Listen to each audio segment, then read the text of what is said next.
Hello, everybody. Welcome to Starfleet Tactical. It's Saturday night at 10 o'clock Eastern Time, although it's not Eastern Time where I am. And I'm sort of looking over to one side here because I actually started the broadcast a little late, and I'm waiting for it to come up. And there we go. I had to turn it off on YouTube so we didn't get echo effects. So with me, I have Pat Doyle, and as you can see, I'm not at my place. You might recognize that the place where I'm at is Chris Carlson's place. By the way, Chris Carlson being in the background is probably a clue that you could recognize that it's Chris Carlson's place. And then I also have with me TJ Zazadlo, who's going to do part 3 of his captain's talk, which it's been really fascinating so far. So now, from the beginning of this, I really kind of wanted to have, it would have been great to have Pat along because Pat's seen every episode like 12 times. It'd also be great to have had Chris along from the very beginning because Pat and Chris are something that I am not, which is an actual naval officers. And so they've got a lot more experience in how to think about all this stuff than I do. I've spent a lot of time hanging around with naval officers, but I've never actually worn the uniform myself. So from that standpoint, it would have been great to have them here throwing rocks all the way through if rocks needed to be thrown, but not at you, TJ, at the captains, at the writers, actually, at the writers. So what have you been up to, Pat? Well, first, this is the very first time we have done a show in each other's presence, right? Is it? Yeah. This is a historic, that's true. Nearly monumental. The last show. time I was in this basement doing this the is show. The second time you were out of town. Yeah. And it was just Chris and I. Yep. Oh wow. Yep. Wow. So I hadn't quite put 2 and 2 together there, but you're clearly right on that. So yes. What have I been up to? I've actually been working for. I guess I've been working for NATO for, and I don't speak for them, by the way, not even close. Don't speak for any of my employers, but especially not for them. So I was over there in one of their headquarters for the last couple of weeks. I was thinking about speaking for our employer this week and said, you know what? No, I'm not ready to cross that boundary. Good. Do you speak for your employer? If I talk, I have to speak for myself. Okay. How about you, TJ? I don't even speak for myself. Okay, well, that's good. That's good. So now that we've got that out of the way, I throw the banner up, except we've got so many damn banners here. It's tough to actually find the banner that I want. So I'm not even going to try. So yeah, none of us speak for our employers. So thank you for bringing that up. Yeah, no problem. So you were off in Norfolk, right? I was in Norfolk, yes. So, which is where he used to live. It's where we, like all of Bu9 used to live in Norfolk at one point. And then everybody just one day decided to leave. It was the cradle. Yeah. And then everybody left. Yep. So moved on with life. So I've been last week at the same time he was in Norfolk, I was in DC. So we both traveled 500 to 1,000 miles to be within 100 miles of each other, or 200 miles of each other, and then didn't get together because we were both busy doing work stuff. Mm-hmm. And then I went back to work for a couple of days back in Dayton, and then I said, I'm going to go visit my parents, or go visit my dad. Mm-hmm. Not my parents anymore, just my dad. And so I went and visited Arius Kaufman's brother Vic. Mm-hmm.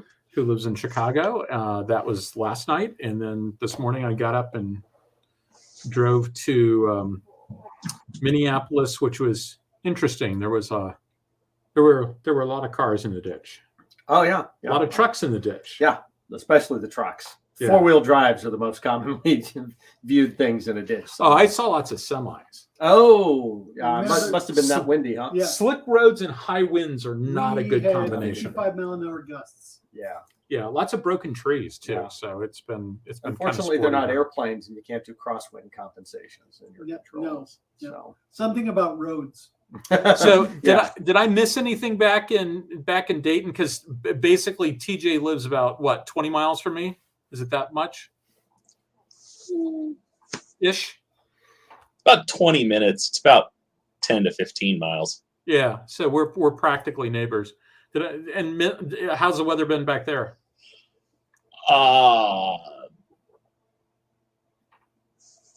It hasn't been bad. Okay, that's good. It's been Rainy a little bit. okay. Well, I'll get a chance to go back and see it in the not too distant future.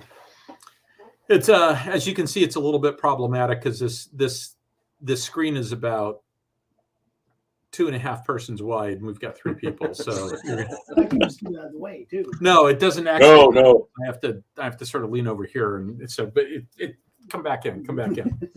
Chris, So you fill in the negative space between Pat and yeah. Now Pat's Other turning Chris. it. No, All the Okay, negative, that works, all the that works. negative waves. but There you go. Problem solved.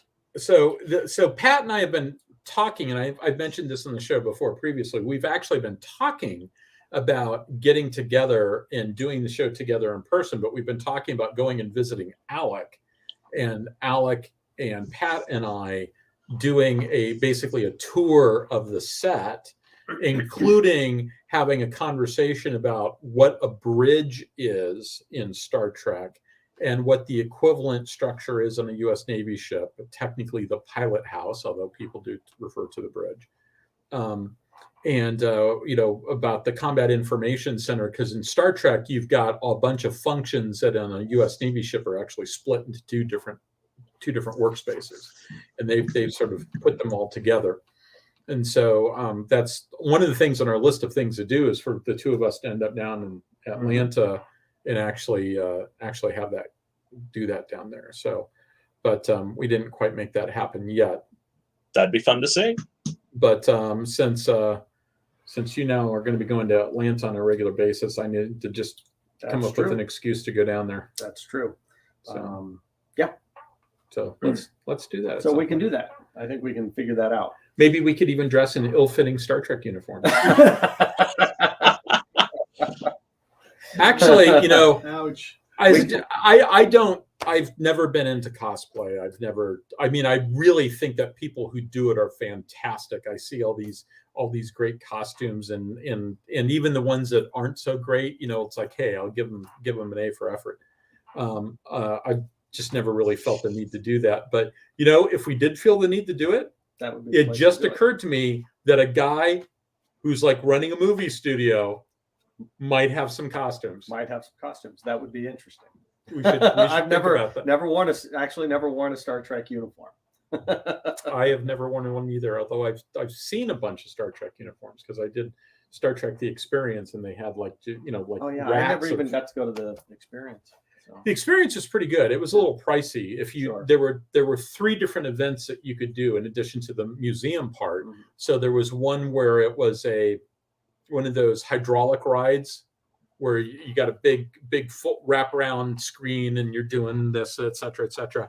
And I did that the week after my first aircraft carrier landing. And I remember as we're dodging the Klingon bird of prey, I remember thinking, this is just like landing on an aircraft carrier. It's just longer and with better visuals. Yeah, it was the same sort of sensation as you're sort of jerked around like that.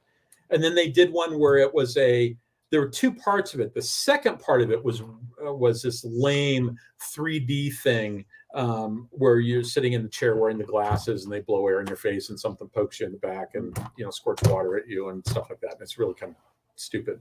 The first part of it, though, before you got to that part, the premise was that you were Federation VIPs on board a station that is being attacked by the Borg. And so they're trying to hustle you through this thing. So it's sort of like being in a play, with the play you're on the stage and the play is taking place all around you. Okay. And then the third part of it is the behind the scenes. So you're tour. a VIP that's about to die. Well, no, because you're going to get off. But everybody else is going to die. Yeah, and so they're trying to get you off, and then the part where you're sitting in the chair with the 3D glasses, it's like you're in the shuttle, but the Borg Queen stops you, and she comes and looks at you in 3D, and it's just that part's dumb. Okay. But the rest of it was pretty cool. And my brother and I did this, and we also did the behind the scenes tour. And then the behind the scenes tour, they show you. Wait for it, behind the scenes. Mm-hmm. And that includes walking through that set and talking to all the actors Oh, back there. okay. And all the Federation people were part-timers. Mm-hmm. They were all like, it's like, well, what do you do for a living? Oh, when you're not doing this, it's like, oh, I'm a student at UNLV, and you know, I'm a drama major, and this is my part-time job. Okay. And then all the Borg were the full-timers, and that's because the Borg suit they were wearing Is specific to the person. And costs $50,000 Holy piece. Yeah. So that was an expensive, not ride. Event. Yeah. It was pretty pricey, and they weren't allowed to sit on a hard chair because it's a foam rubber thing, and it compresses and it ages it. So they and they're really uncomfortable to wear. They're really hot. And so if I'd had a camera with me and they would have let me take a picture, I could have taken a picture of a Borg laying in a lazy boy recliner that they called Borga loungers. Sitting there with his feet up and a fan blowing air in his face, reading a copy of Maxim magazine. Nice. But it was But they pretty. wouldn't let you take pictures. I didn't have a camera with me. I didn't have that kind of phone at the time. Right. I had a flip phone at the time. Yeah. I specifically, this is when I was working at the Naval War College, and I specifically had a flip phone that did not have a camera because I was trying to obey the letter of the law about not taking cameras into the work building. Classified spaces. Yeah. Well, and even the unclass space. Oh, really? Because well, I guess my space was theoretically open storage, but it said that you could bring cell phones in, but you couldn't use them in the building. Yeah. But they went for that for a long period of time, but they eventually got rid of that policy because there was a particular class of people that kept violating that policy. Mm-hmm. You know what that class of people was? Senior captains. Navy 06s. Navy captains kept thinking that the rules didn't apply to them, and they finally said, all right, we're going to ban phones for everybody. Yep. Which it's was the standard maximum. Somebody poops their pants, everybody has to wear diapers. Yes. Which is, and the thing is like they catch them. It's like it wasn't some nebulous, I wonder who somebody did this, but I don't know how. No, it's Bob. Bob's the asshole. Bob's the problem. Why don't you? Why am I like Bob?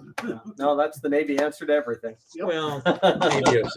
So, and in all honesty, they should have just banned cell phones in the building years earlier, but they didn't. You're forgetting that old adage, Mr. Weave. Rank times IQ equals a constant. Yes. Yeah. Now there are some very interesting implications. I think of this for science fiction. Like, for one, have you ever seen anybody on Star Trek say, "Electronic device, you can't have that in this space"? Right. Yeah. And right. so you would. It is very unrealistic to not let us take our phones. Well, you would think that it begs some interesting questions about technology that I don't recall ever seeing anything like. It's not unusual in science fiction for them to say you have to leave your guns outside. I never heard anybody say you have to leave your phone outside. Yeah.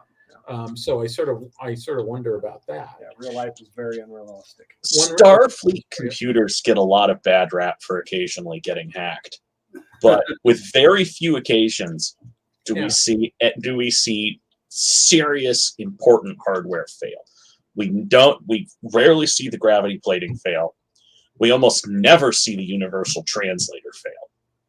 Mm-hmm. And as a general rule, with an exception or two, the only thing that all the equipment works unless there's an ion storm. It's not even that. It's usually the severe ion storms too. Yeah, severe ion storms. So there's got to be something like that to happen. The other thing that I'm sorry. Go on, Chris. Oh no, I was just going to say, like, so if you end up with this thing where okay, so let's assume that like implants start being the thing, right? Cybernetic implants, which I honestly think that there's some serious issues there. In fact, I was reading an article the other day about people that got like first generation bionic eyes. So there are some vision technologies. It's basically boils down to a bionic eye that people got it, and that company went out of business, and now their hardware is no longer supported. Yeah. And so they were early adopters on something that was like a life-changing technology, and it's like, yeah, you're sorry, business. Yeah. You're, well, that's the problem. when it breaks, you can't get it But fixed. even apps on your phone, right? When that stops being supported, if they're not making the updates with iOS and stuff, then and this is why all these games where it's like it's a board game and you got this app and you need the app to play in. I'm not interested, just not interested at all, because I want to be able to play the game longer than like 6 months from now. Here the implanted hearing aid stuff. I have a friend who is deaf, who has had problems because he cannot get parts for the hearing aid that he got like 15, 20 years ago. Yeah. And he can't at this point afford to get a new one. Yeah. Yeah, it's just bad. But I was going to say, from a defense technology standpoint, I'm at some point, if electronics, implantable electronics, my friend Mike Markowitz always used to say the iPhone after next will be an implant, the one after that will be a pill. And so if you get to the idea that people might start adding hardware in, it's like that'll make it interesting when you're trying to hire people. Oh yeah. It's like, yeah, you're right. Like you can't hire anybody who actually knows anything about technology because they've got this illegal hardware that they're not allowed to take into the skiff. So yeah, that's or the real problem is going to come into when they are adaptive devices for people with serious medical conditions. Yeah. Now I do know from personal experience with the agency that I used to work at. So I did have special dispensation to have a pulse oximeter, little electronic pulse oximeter. In fact,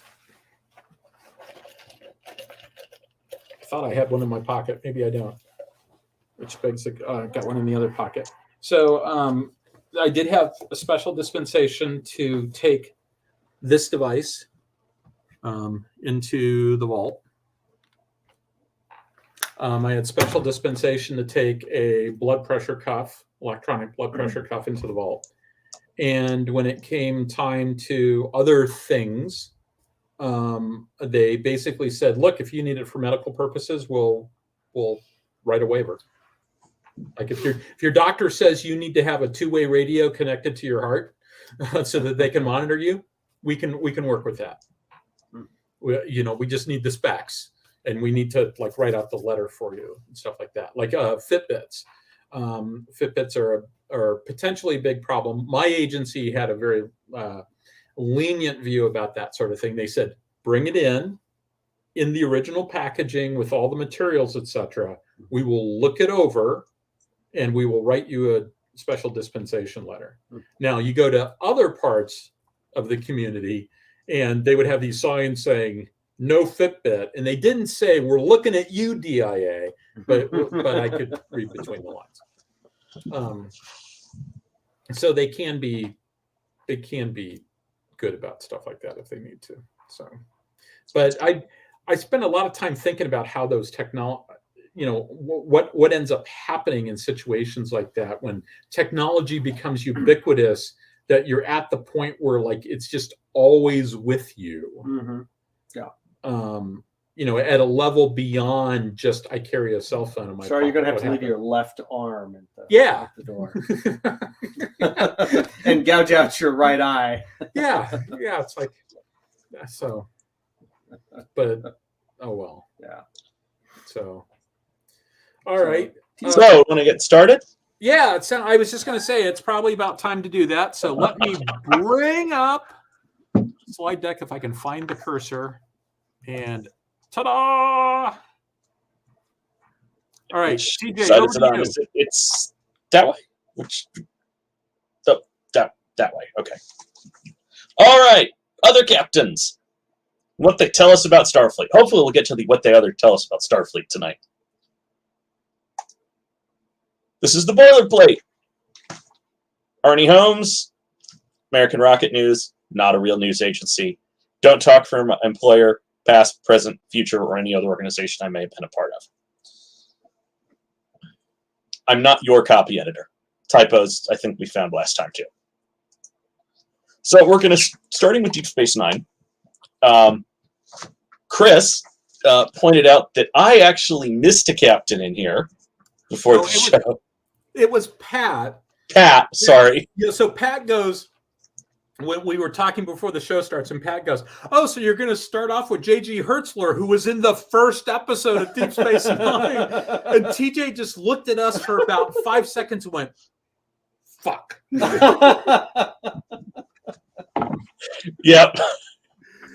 So we're not starting off with J.G. Hertzler. No, we're not. Maybe there's we can time it.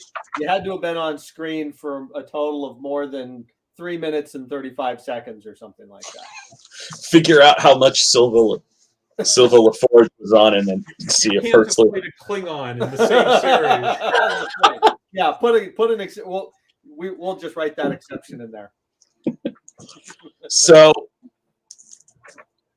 Keo, he's the third galaxy driver that we see in Star Trek after Picard. Well, more than the third, but he's the third main galaxy captain we see after Picard and Varley. And I'd note again that he definitely probably is a little more senior of a captain. I'm just looking at that white hair, and the actor was a bit older. He's assigned to the Cardassian border region, and yet we haven't seen him before, which he doesn't. We've seen the Enterprise D visit Deep Space Nine on more than one occasion, both when it was getting set up and then afterwards. So, but I think the timing comes out that this may be right around the time the Enterprise D was lost. So the Odyssey may sort of have been the Federation's replacement in the region for the Enterprise for dealing with on that section of the Cardassian border. I would explicitly note that he calls out O'Brien's combat history. He's one of the few people who actually goes and calls it out, saying that O'Brien has the combat experience, as opposed to everybody but him and Major Kira on the DS9 command staff.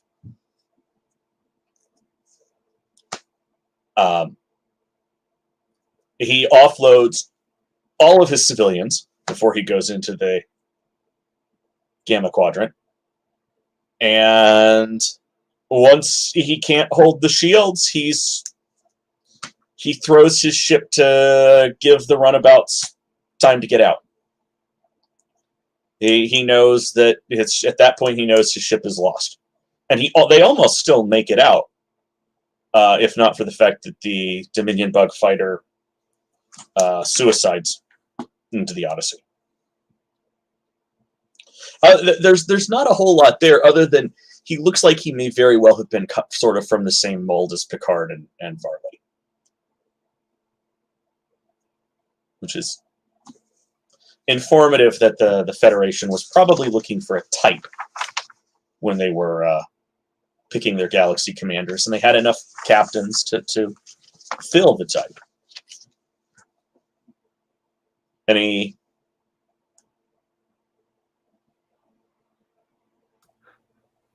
So, I had a thought. I lost it. Yeah, no, he goes in. He seems he seems like a very confident captain when we first see him. He's in a Galaxy class ship, and he can pretty much outmatch any Cardassian ship.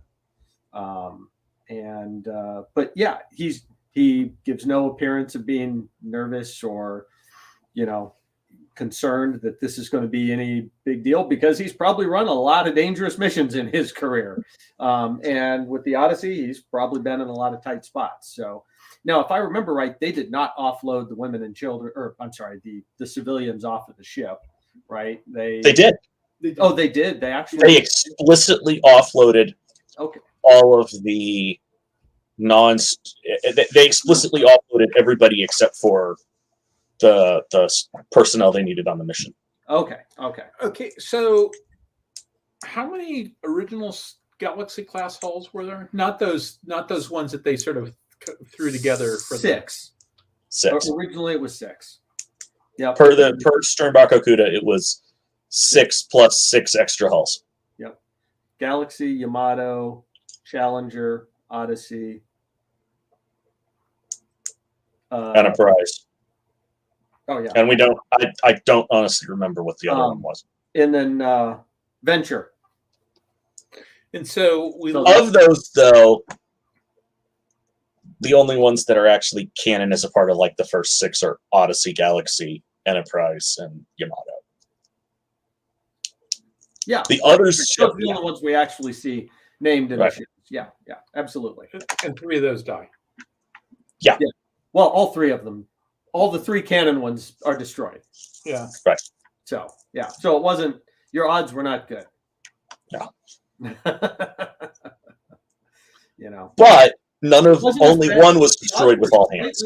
The odds were slightly better than if you were, in the German submarine force at the beginning of World War I. Your odds of surviving were a little bit better in the Galaxy force than the German sub force, but not by much. Do we see, so there were those 6 extra hulls. We see galaxies in the background at some of the battles during the Dominion War. And they talk about how they were not fully outfitted space. We see more galaxies in the Dominion War than we can account for with just 12 hulls. Yeah. How many of those do we see blow up? None. We see some damage. The rest of them, we never see them kill a galaxy. We see Odyssey is the third and last galaxy we see killed. Yeah. So basically, you put in 10 forward, and your ship becomes a death trap. That's it. I mean, it's all the booze and the partying. Yeah. So, Synthahol. That's right. Okay. We see Enterprise die twice. Multiple times. Well, we see it. Yeah. Yesterday's Enterprise. Well, there's yesterday's Enterprise, and then there's the other one where Kelsey Grammer's ship runs into the. Oh yeah. So we see it blow up. I don't know what, 5 or 6 times there. Yes. So So yeah, we see it blow up 3 times. All good things. That's there. There you go. Yeah, I mean they're just blasting the hell out of that ship. The episode where the aliens lay their eggs in the Romulan black hole warp core blows up there. That's right. Yeah, up there too. Yeah, I forgot. So So death trap. Total death trap. Total death trap. Even in different universes, it was a death trap. Bad karma. Yeah. Oh yes. Sanders on the Excelsior class Maliche.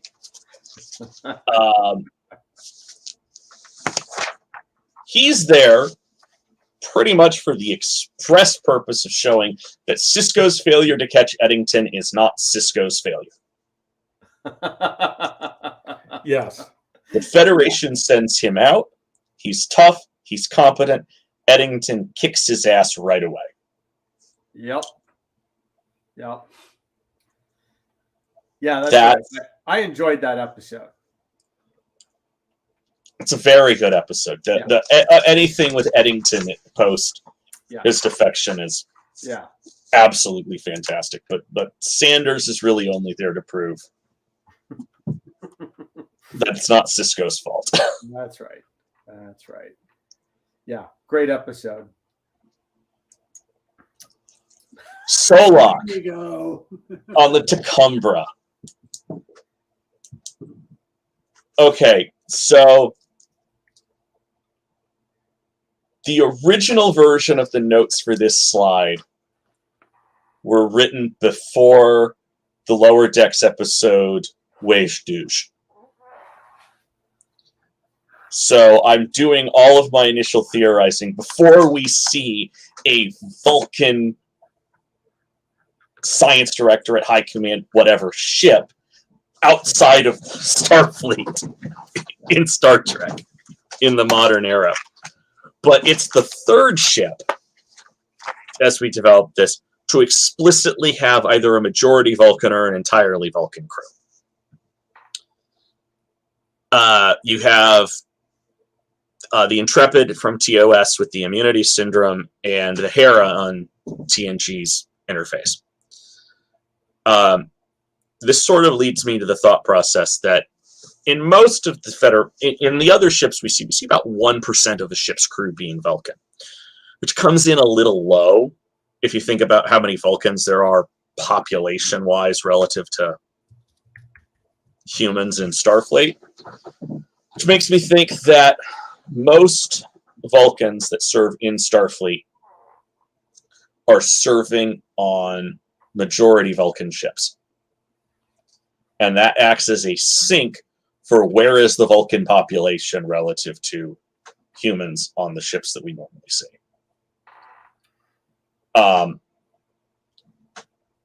It's also telling that Solok was able to get enough members of his crew to go along with his little vendetta to field a whole baseball team out of it. Not sure that's all quite as logical as they'd like to admit. And it should also be noted that he managed to have enough of an emotional response that he got kicked out of the game, just like Sisko. For the same reason, he touched the ref. I came to the conclusion a while ago that Vulcan logic should be in quotes. Of course. And it's because the purpose of Vulcan logic is not to make logical decisions. Vulcan logic isn't about clear thinking, etc. Vulcan logic is about not being emotional. These are people that have decided that emotions lead to bad things like war, so we just won't have any. And as a result, I have this image that whenever the Vulcans start talking about logic, everybody else is going, uh-huh. Kind of like that robot chicken where they're talking about Darth Vader, you know, when he force chokes you.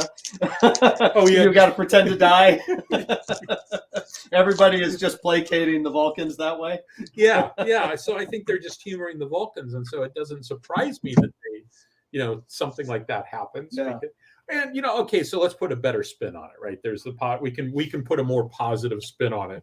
They are an emotional people. They're trying not to be, right? Yeah. So this is aspirational.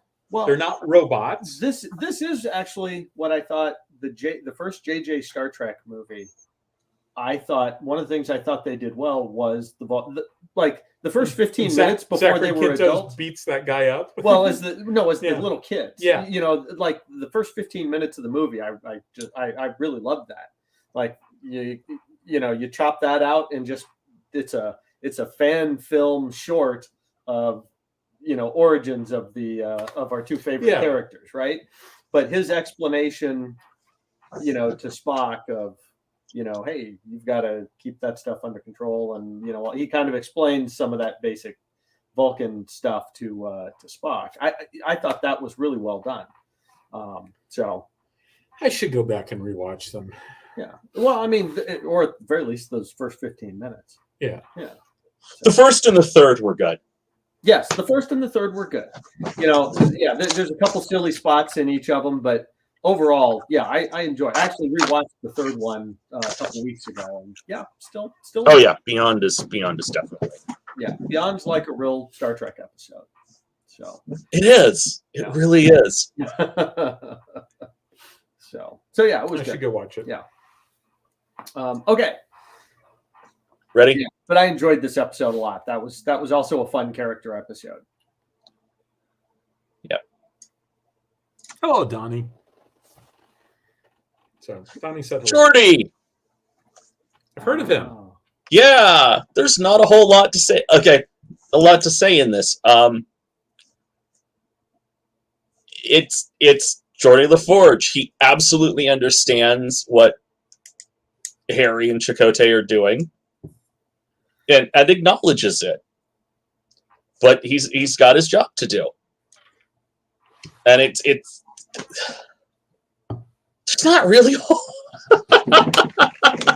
I don't really have a whole lot to say. Yeah, there's not much to say there, right? I mean, he's got a lot of history. So the question, actually, my question is in the normal standard timeline, does Geordi become captain of the Challenger? I don't know. I don't know. I don't think we've gotten to that point in the timeline yet. Right. Yeah. Because that was 15 years post, like, mid-Voyager. So that would have been... No, so this would have already happened 15 years after... Yeah, because it's more than 20... Picard takes place more than 20 years after... It would have been between Lower Decks and Picard. We're not doing Picard because I've not watched Picard. Okay. I tried. I didn't... I wonder about that. Well, I need to watch that. Lower Decks takes place after the Dominion War. Yes. Yeah. Okay. Yes.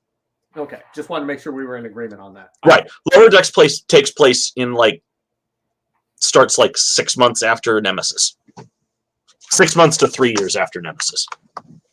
Okay, which is after the Dominion War. Okay. Yeah. All right. So yeah, there's just not a lot to say. Because of the Titan. Yep, that makes perfect sense. Yep.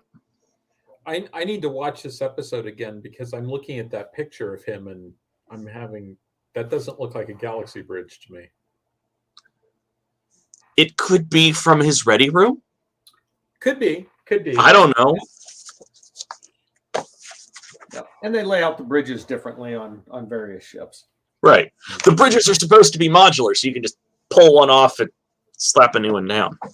Right, but this one doesn't look like the lobby of a hotel. Right, not quite as much beige. So,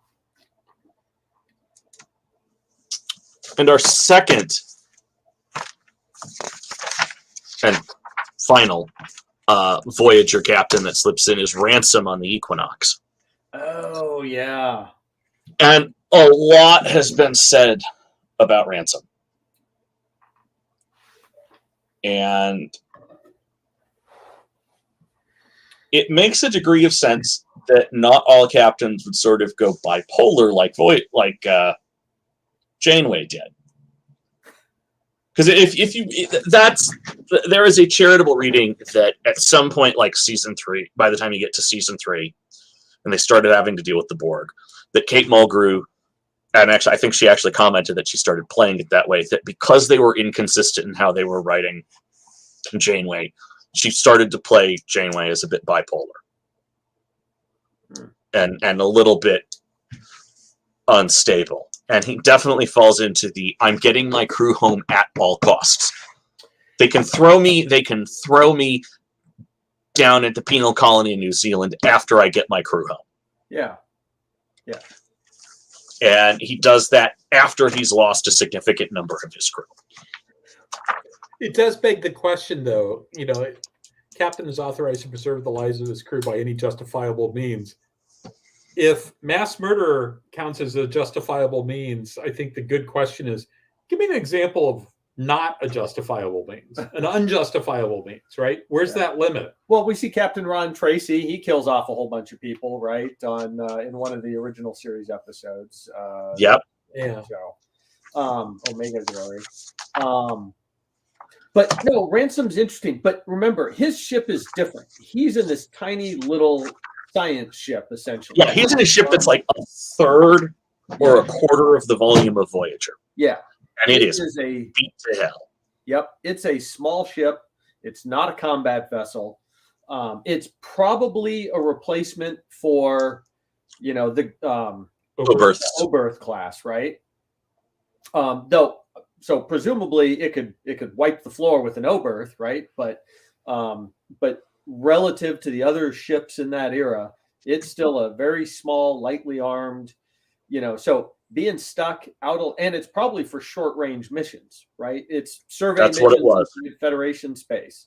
So Yep. He is not equipped to be out there. So I suspect he's got to take more drastic, if he wants a chance to get his crew home, he's got to take some more, he's got to take some bigger chances and probably do some nastier things. And then the question was, in the same situation, would Janeway have done the same thing? He definitely tries to push that as you would do the same thing in this situation. Yeah. And I'm not sure he's wrong. British Flower class corvette, which I think Not quite that bad. so. No, you sort of get there's sort of three small ships sort of in the Dominion War and post Dominion War time frame. You've got the Novas, you've got the Defiance, and you've got the Sabres. And the Sabres are a little bit bigger, but they're all sort of in that one size class. So, but yeah, and of those, the Nova is definitely, it's the science vessel. It's definitely the least capable of them. So and yeah, we never see it anywhere in the Dominion War. It's never in it's never even in the background as far as I can tell. No. So we see Sabres, we see Norways, we don't see Novas. correct. Yep. No, I'm sorry, we don't see Norways. We see Sabres, Akiras, and Steamrollers. I think we see No, we don't, because they lost the model. Okay. All right. Wow, they lost the model. I'm sorry. What do you mean they lost the model? They lost the file. They just can't. Somebody accidentally deleted it, huh? Yeah. Yeah. Wow. That's why we never see. It's why we see Norways in First Contact and never again. Now I talked to, or at least we know they lost the high fidelity model. Okay. So that's interesting, and so you can't just recreate that because whatever, somebody screwed up, right? How did dumb things happen? Somebody screwed up. It's like the fact that the only reason that Toy Story 2 didn't get lost is because the lady who was working from home had a copy after somebody deleted like a 70% version of Toy Story 2 complete version off the Pixar servers. Yeah. Yeah. You're Stuff happens. You're always just a couple mouse clicks away from wiping out years of work. Yeah. The Byzantines managed to lose the secret of Greek fire. Sure. They had a secret weapon, and it was such And a it was so secret weapon they lost it. Yeah, so at least the theory is that what happened was there was one of those Byzantine coups that take place, and at the end of it, it's like, all right, so we're taking over. Who here knows the secret of Greek fire? And they all pointed to the dead guy on the floor. Ouch.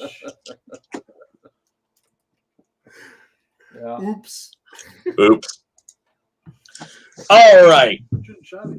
Erica Hernandez. So we're a bit out of order on this one because we're jumping back to Enterprise. And we hit with Erica Hernandez, captain of the Columbia. And the first time we see her, she's very eager to learn from Archer what, the lessons that it took Archer two and a half years to learn. She sort of wants to have those lessons learned before she goes out. And we don't see sort of a formal... Archer gets debriefed after this Indy conflict, but we don't see a lot of that. And we certainly don't see them sitting him down with a couple other captains like, okay, these are the lessons that I've learned. Well, the other thing I think I remember is that she was so eager. She was skeptical about his sort of bitter, hard-bitten lessons, the hard lessons he's learned. She's skeptical, right? Because she hasn't been out there. She's also very much where he was at the start of the first season, which to me implies that there probably is a pipeline for captains that they're pulling from. They know sort of what they think they know what they want in their first captains on the NX class. Mm-hmm. And they're moving people into that position. And how much that's what they need, how much of it's what they think they need is vague. It's notable that they went back to the chef is very important. She explicitly steals the chef from her previous CO on the Republic. Yes. Yeah. It also sort of fits in that the the pipeline for the NX captains is also a very small club, and it's probably a very tightly knit club. Yeah. Yeah, I would suspect she is a highly qualified, very intelligent, very driven person, because this would be a very small number of people compared to the later Starfleet is, but and clearly not all of Earth is on board in this period with going out and exploring strange new worlds and no, where Earth is. Definitely not. But no, the fourth season of Enterprise is one of my favorite seasons of Star Trek. I really enjoyed it. It's the only season I have on DVD. Yeah, if you're going to have one season, that would be a good one. And I have rewatched that season multiple times. The first and the last episode, those are throwaway episodes. The last episode was the team that wrote the rest of the series, the rest of the season did not write the last episode. That last episode was Bierman and Braga. And the DS it's the Enterprise relaunch novels basically have that the events that we see in These Are the Voyages is absolutely faked. It is a faked historical record that conflates like 3 or 4 different events. And it's there because they needed to get Trip off of the Enterprise because they needed him dead. They needed him dead because they were going to use him to infiltrate the Romulan Warp 7 program. Right. Yeah. Because that was in the Romulan War novels. Yes. Yes. I remember that. And I it's been a long time since I've read them, so I couldn't have remembered exactly how it was. Suddenly Trip was infiltrated, being a spy and stuff like that. But that was just such an unfortunate, it would almost be okay if that one was just sort of, if somebody were to accidentally delete. Yes, if you had to accidentally delete an episode, that's the one. Yes. Even if today they just did a little short where Scott Bakula wakes up from a dream, that was all just a dream. Next to Suzanne Plachette. No. Go ahead. Jonathan Frakes wakes up from the dream. There you go. Yes. Even that would be fine. I don't care. Whatever they could do to invalidate that episode, I would be happy about. Because Trip was one of the best characters on the show. But overall, that season was fantastic because it was finally setting the stage for the original series, and it explained so many things and stuff. So I just loved it.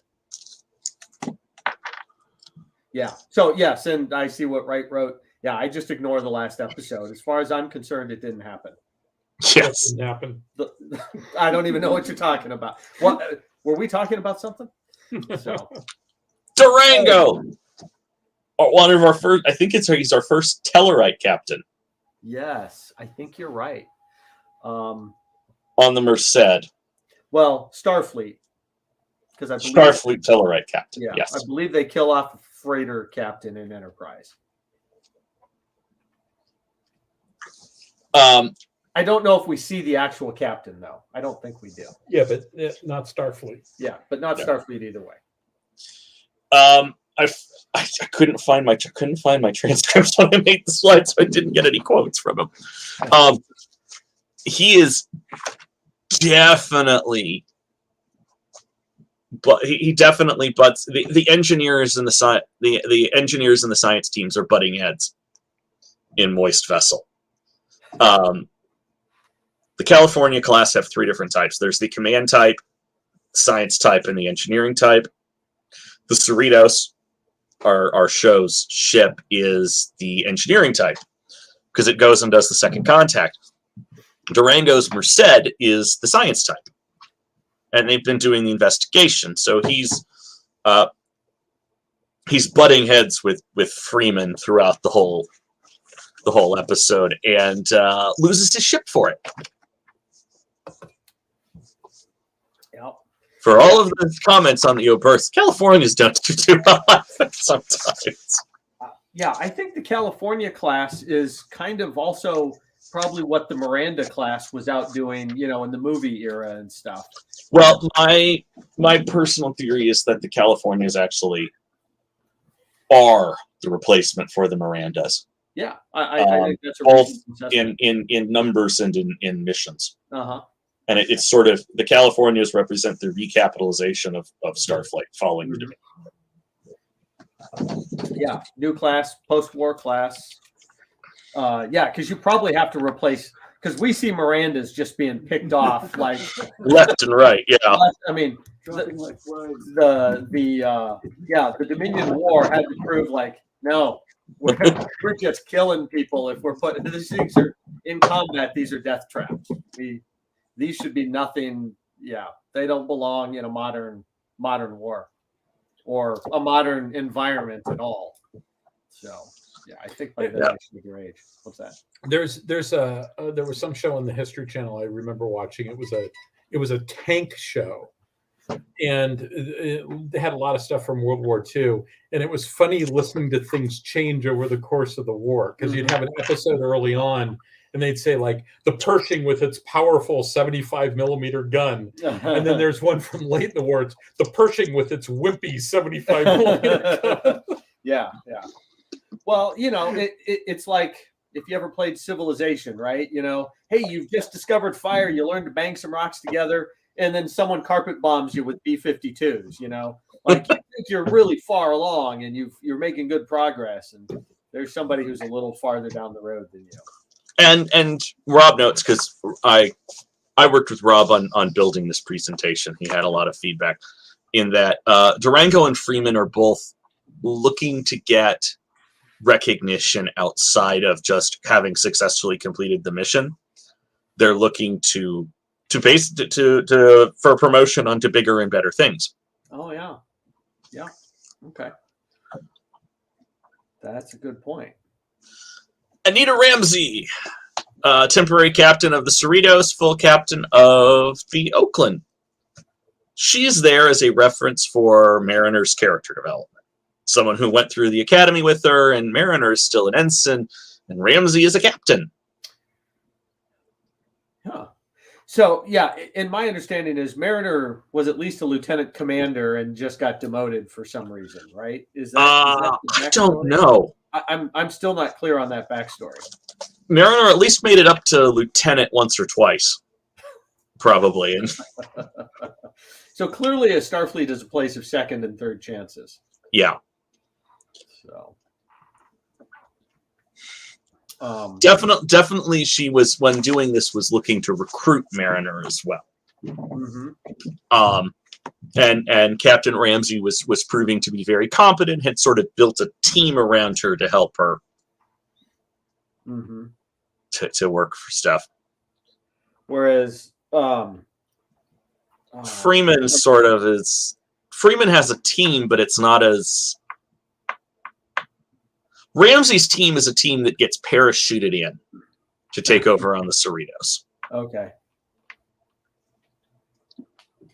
Yeah, whereas Mariner likes to kind of go off on her own, be a lone wolf kind of thing, right? I mean, right. Which, you know, there's, you know, from a lot of shows or TV shows or whatever, you know, you kind of get this sense of the sort of the individual, the heroic leader type. But you know, in the real world, I don't think that works, because you can't know everything. Doesn't matter how good you are. You don't know everything. You got to have, you know, people that work with you and other people to call on and stuff like that. I think the whole teamwork and having good communication and leadership with people is really important, as opposed to just, nope, I'm going off on my own and I'll have success all by myself.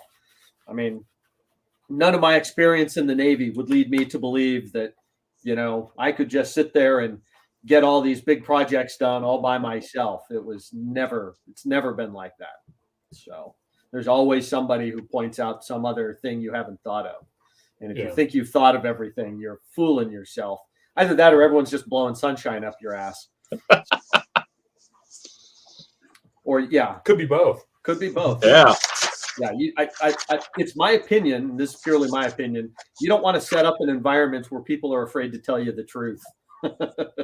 Otherwise, you got some nasty surprises coming down the road somewhere along Your the way. opinion, My opinion. not the opinion of your employer. Certainly not the opinion of my employer. Okay, you know. just checking. Definitely just my personal opinion. Because I've met people that seem to operate with an opposite view. So. Woe be to the CEO who alienates his executive officer and his department heads. For they will have but the worst of times. Yes. Mm-hmm. Rob points out that she's Mariner's age, and Freeman is Mariner's mother, and Freeman and Durango were both about the same age. So there's a wide age gap there in the captains of California's. Yeah. Yep. It's a little strange. Well, in Starfleet, you can kind of camp out, right? Yeah. Real Navy is not likely. Yeah, you're in a job for 3 years, then you're moving on. It's an up or out kind of organization. Yep. Because you've got to, because there's people behind you. If you have this thing where people can camp out in all the best jobs, then you're not going to attract any additional people to follow them. Well, Starfleet is we're gonna come. That's gonna come up here on another couple slides. All right, go right ahead. Sounds good. And our final of the California captains, Captain Dayton. Yep. Okay. She is one of the more modern examples of Starfleet not taking care of its people. She lost her first ship and nearly lost her crew to an alien that eats the power from the warp core on the Rubidoux.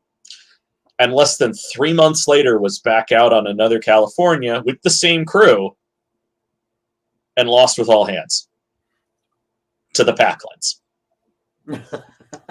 Which we joke about, but somebody was giving them some pretty big stuff. Yeah. Yep. And that's just based on the given star dates for Much Ado About Boimler and then Keishon, His Eyes Open, which happened after No Small Parts. Yeah, I have to say, I really enjoy Lower Decks. Oh, definitely. It's the best Star Trek I think out there. Star Trek. Yeah, it's certainly the best of all the new Star Trek.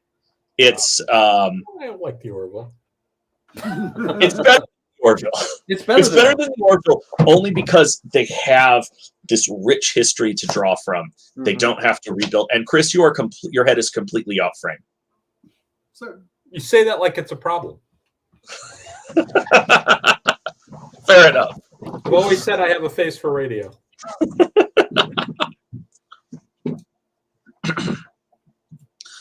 So yeah, but it's also interesting that they upon the loss of a California, they put the same crew back out on another California. Mm-hmm. They're just stamping those things out. I get the impression that Californias are what Starfleet can afford, and Parliaments and Lunas are what they'd like.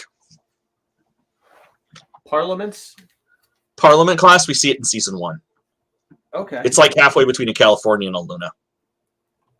And what's a Luna? Titan. What's that? Titan class. Titan class. Oh, okay. All right.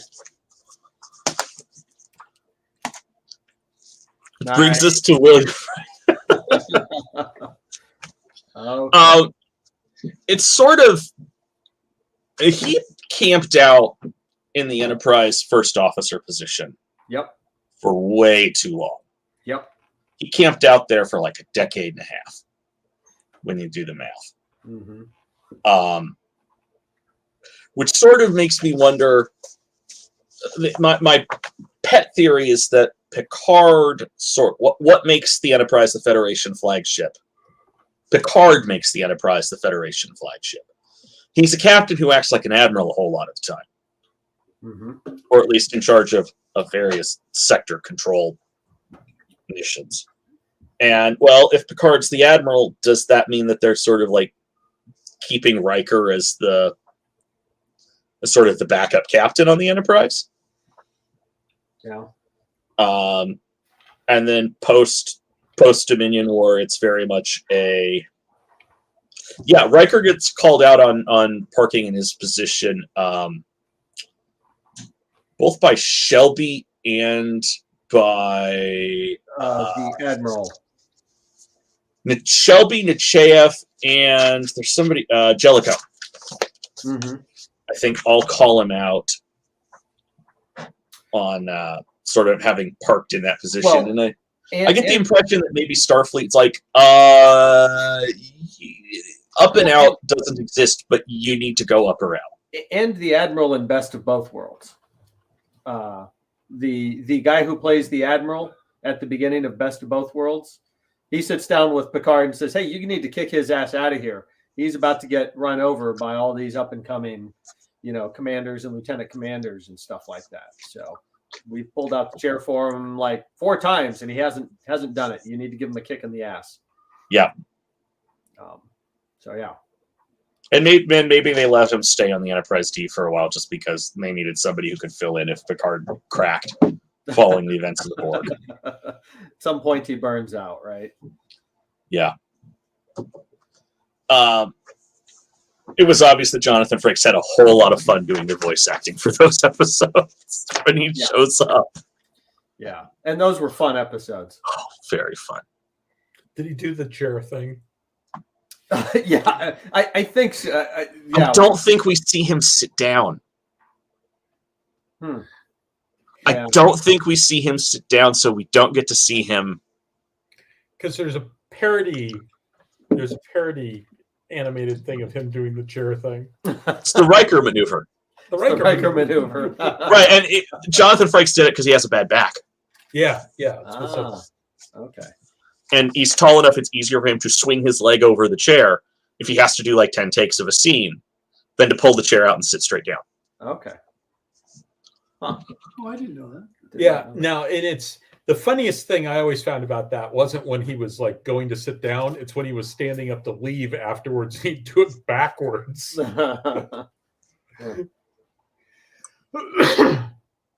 Yeah, I forget how he hurt his back. Yeah, I have no idea. We've got the story of it somewhere about how He was a carpenter. Okay. I think he was a carpenter, did something on like set construction or something. And it was just stressed his back. Huh. Yeah, I know we're going to run a little long tonight. I'm sorry, guys. But we got one more captain to cover. All right. Okay. Gomez. Oh, that's right. Sonya Gomez. And that was fun seeing her here. It was. They got the original actress to come back and do the voice. Oh, they did. Okay. Where did we see her previously? Next Generation. She's kind of a love interest of Geordi's. I've totally forgotten her. She was in engineering, and she's the one who spilled hot chocolate on Picard. That's right. That's right.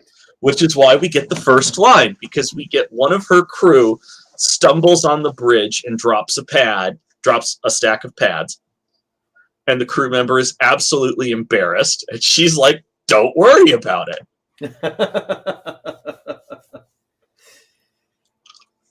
And she is definitely throughout the entire episode, she's definitely there as taking care of her crew. She's definitely trying to keep their spirits up. She's definitely trying to keep them all moving. And those are great quotes. Those are all great quotes. It is. I'll have a break in 7 hours either way, as they have 7 hours before their ship hits a planet. The ship that has completely lost power, but still has gravity. Yeah. I'll have a break in 7 hours either way. That one does remind me of Babylon 5, where the station's going to explode in 3 hours. He's like, yeah, schedule that meeting in 5 hours from now. So at least if we all die, I've avoided one annoying meeting. The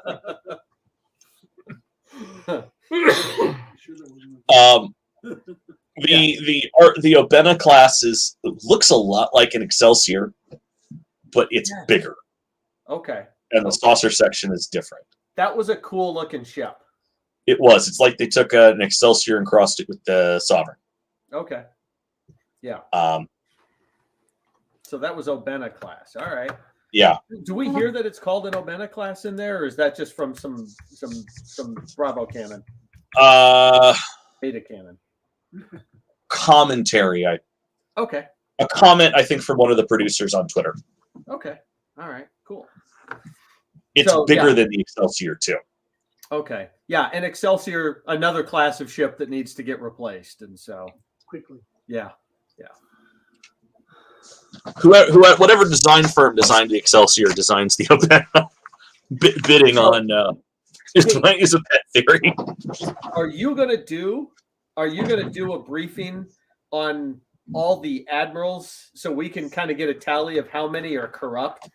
I can make that presentation. I don't have it yet, but I can make that presentation and come back in a month or two. I've always had that one rolling around in my head. You know, how many Starfleet admirals do we see turn out to be corrupt in next generation time frame? I mean, it's a lot of them. I mean, there has to be some serious problems in Starfleet Command. Even the ones that are well. Do remember that Hinge of it, right? We even see it with the Admiral Ross. We get a sense that nope, he knows a bunch of bad shit too, but he's keeping his mouth shut. And do remember also that anything after season 1, we are seeing a Federation that has had. We're seeing a Starfleet that has had significant amounts of Starfleet Command compromised in season 1. In season 1 of which one? TNG. Oh, TNG, yeah. Conspiracy. Yeah, right. With the conspiracy, I know they just let that go. You know, right. It's going to be a long-running theme, but they just decided, nope. It's very much like you can. It gets dropped, but you can use that for, well, why are they screwing up? Well, it's they lost a whole cadre of people. Yeah. Because we don't see early era. I don't think we see too many admirals in the in TOS, corrupt. But once we get to next generation, I think Nechayev not corrupt, as far as I can tell. No. And Admiral Ross, he gives some hints that he knows some stuff going on because he takes it, unofficially. I'm saying some things, and then it's in. Oh gosh, what's the in time of war the law is silent. Inter Arminius silently ish. Yeah, that one we see the butchered the Latin. Yep, that one we see the dark side of Admiral Ross. But overall he's more on the level than some of the other ones we see. So, but yeah, Donnie made a note. We do have a someone could check the chat, please.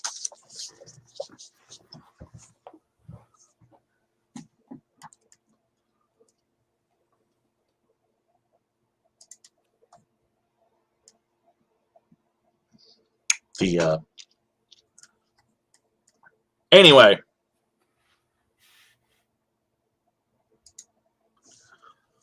what are our takeaways?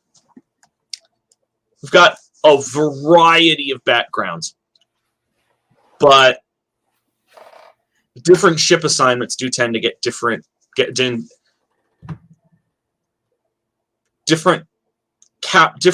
ship types, different ship missions tend to get silence. The galaxy captains all sort of fit into one frame. There's implication that maybe by TNG, the Excelsior captains sort of start to fit into a single frame, and so on and so forth going down. We get some are more militaristic than others. Jellicoe.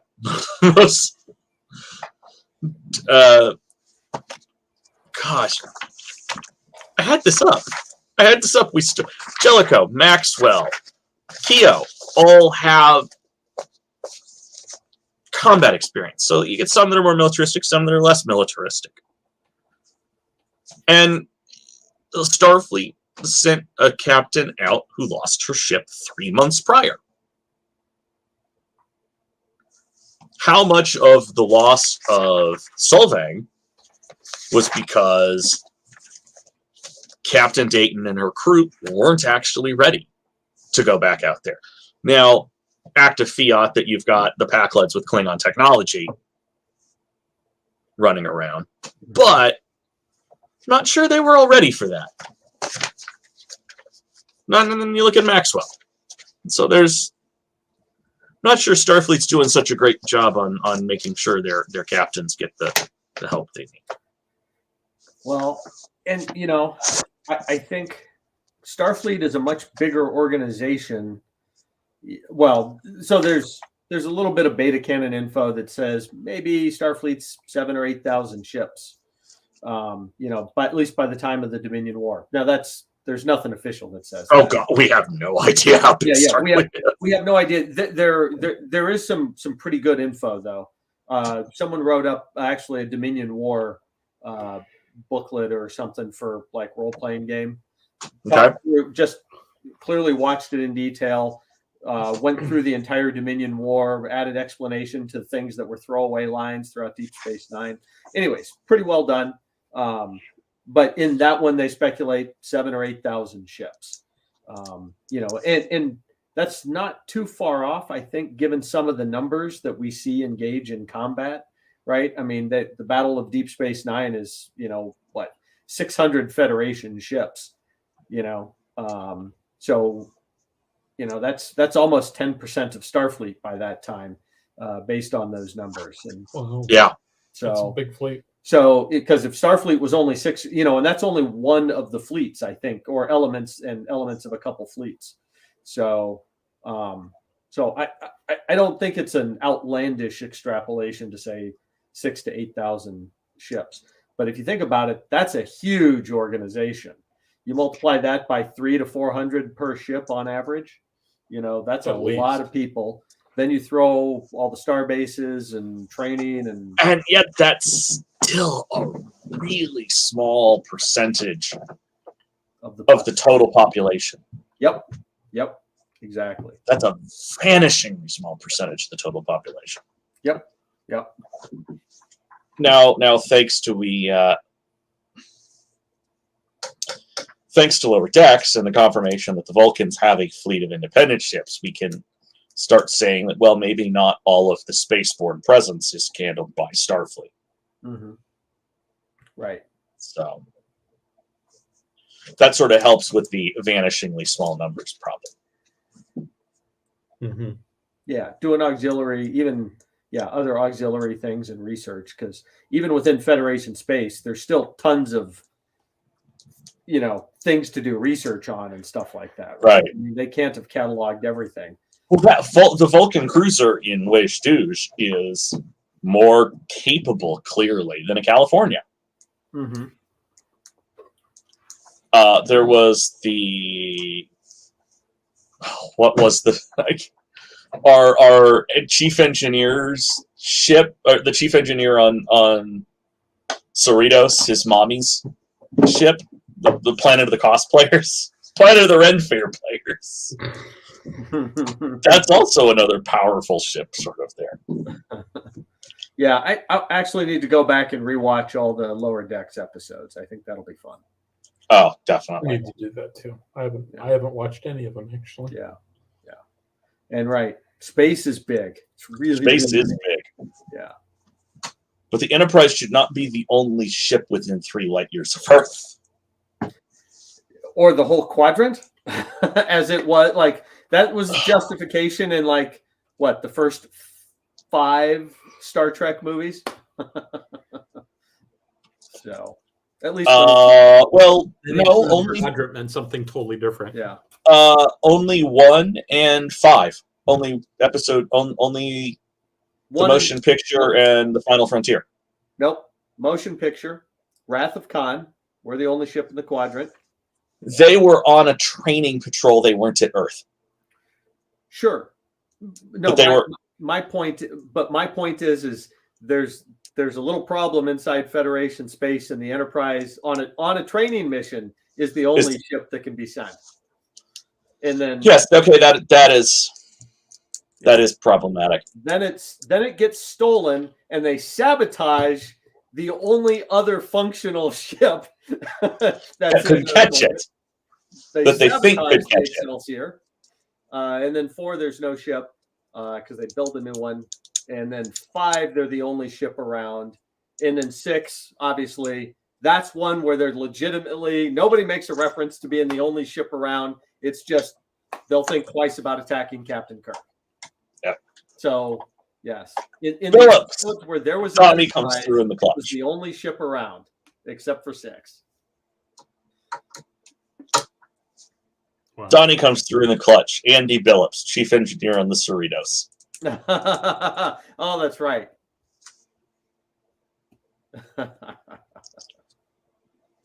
Awesome. Prince of the Planet of the Ren Fair players. Yeah, I need to get that one. I do too. And that's my presentation. And I have a feeling that I'm now should have to put together the Admirals of Starfleet. Yeah, I think that would be good. It might be depressing. If you do it, TJ, come on I'll back. put it together. I'd love to be back. All right, that sounds like a good plan. Cool. And yeah, we're about 16 minutes over. All All right. right, It's not the first time. not the first time, won't be the Won't be the last. last. So, anybody got any final thoughts? Nope. I think at 16 minutes over, we should probably sign off. And thank you, everybody, for watching. Right, TJ, any final thoughts? Thank you, for you? TJ. No, I don't have it. Thanks for having me on. I really appreciate the opportunity to do this, and I'll see what else I can come up with for you guys. All right. All That'd right. be great. That would be great. Glad to do it. Let's see if I can hit the right video clip on the way out. Since we don't have Lissa tonight, that's the reason. Lissa is she sent me a text message and basically said she was totally wiped out, and I said, "Go sleep, go sleep." No, that we would just handle it. So, And I will wish everyone here peace and long life. Because I can't do. No. see you later, everybody. Bye.